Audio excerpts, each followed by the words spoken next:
আজ আমি বানাবো চিড়ে আর আলু দিয়ে একটা দারুণ রেসিপি।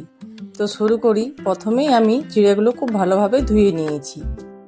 তারপর 4টে মাঝারি সাইজের সেদ্ধ আলু নিয়েছি, ওইগুলো আমি গ্রেট করে নেব।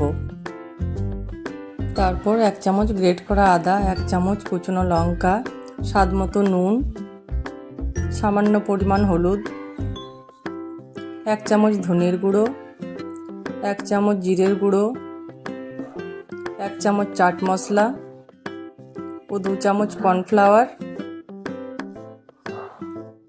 ও 1 চামচ চিনি দিয়ে খুব ভালোভাবে মিশিয়ে আমি একটা ডো বানিয়ে নেব।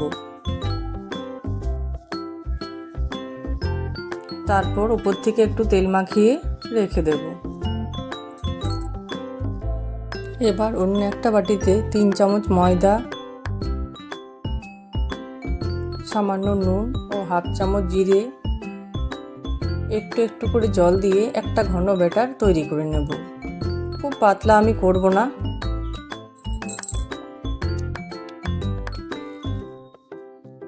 এবার হাতে একটু তেল মাখিয়ে ওই ডোটা থেকে একটু একটু করে লেচি কেটে আমি একটা গোলাকার শেপে তৈরি করে নেব।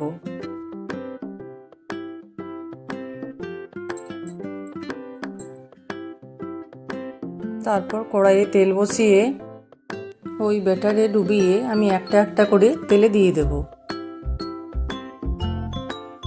তারপর এপিঠ ওপিঠ খুব ভালোভাবে ভেজে নেব।